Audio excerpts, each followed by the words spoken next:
जब किसानों की हत्या हो रही थी, जब किसानों को मारा जा रहा था, जब लाठियां बरसाई जा रही थी, जब उनको गिरफ्तार किया जा रहा था, तो कौन कर रहा था? आपकी ही तो सरकार कर रही थी। आज आप आकर कह रहे हैं कि ये कानून आप रिपील करेंगे, तो हम कैसे भरोसा करें? हम आपकी नियत पे कैसे भरोसा करें? सब स्पष्ट है, सामने है देश के। मुझे खुशी इस बात की है कि ये सरकार समझ गई है कि इस देश में किसान से बड़ा कोई नहीं है। इस देश में अगर एक सरकार किसान को कुचलने की कोशिश करती है और किसान खड़ा हो जाता है, तो उस सरकार को अंत में झुकना ही पड़ेगा। ये सरकार समझ गई है। इस बात पर मुझे खुशी है और मैं कहना चाहती हूँ कि जो किसान शहीद हुए इस पूरे आंदोलन में, कई किसानों के परिवारों से मैं पिछले पूरे साल में मिल रही हूँ, मैं मिली हूँ, मैं उनका दुख समझती हूँ और हम सबको सबसे पहले उन्हें श्रद्धांजलि देनी चाहिए। अगर सरकार सचमुच सीरियस है तो उनके लिए जो कार्रवाई होनी चाहिए, खासतौर से जो लखीमपुर खेरी में हुआ, उस पर जो कार्रवाई सही ढंग से होनी चाहिए वो करनी चाहिए। खड़े हैं वो आज माफी मांग रहे हैं जब 600-700 किसान शहीद हो चुके हैं। क्यों मांग रहे हैं? क्या ये देश समझ नहीं रहा है कि चुनाव आ रहे हैं? उनको लग रहा होगा परिस्थितियां ठीक नहीं है। विधानसभा के चुनाव जो हैं उनका सर्वे आया है, उसमें उनको दिख रहा है कि परिस्थितियां ठीक नहीं है। तो अब चुनाव से पहले वो माफी मांगने आ गए हैं।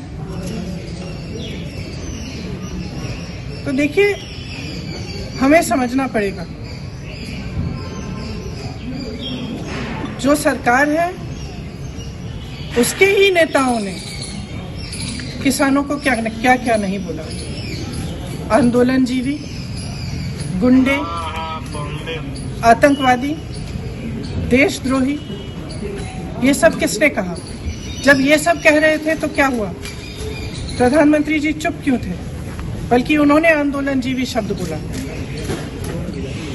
जब किसानों की हत्या हो रही थी, जब किसानों को मारा जा रहा था, जब लाठियां बरसाई जा रही थी, जब उनको गिरफ्तार किया जा रहा था, तो कौन कर रहा था? आपकी ही तो सरकार कर रही थी।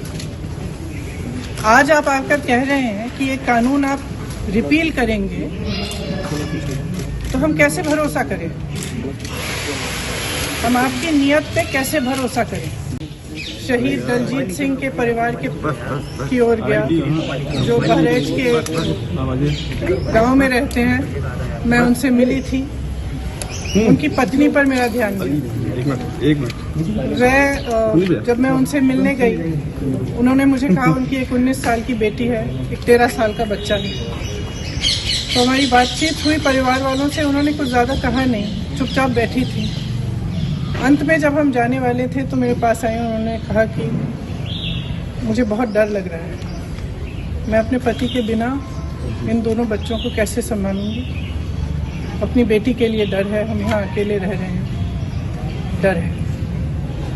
किसी वजह से मेरा ध्यान उन पर गया, क्योंकि मैंने सोचा कि वो क्या सोच रहे होंगे कि जिस सरकार के मंत्री के बेटे ने उनके पति को कुचला, जो प्रधानमंत्री उसी दिन, शायद उसके अगले दिन लखनऊ आए, या शायद उसके 1-2 दिन पहले लखनऊ में थे।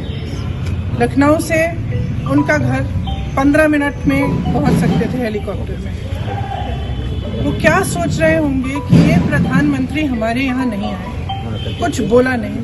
उन्होंने पूरी तरह से हथियारों का वेब दुनिया की सभी से अपील है कि भीड़ भाड़ से बचें, मास्क पहने व सैनिटाइजर का इस्तेमाल करें, साथ ही सोशल डिस्टेंसिंग का पूरा पालन करें।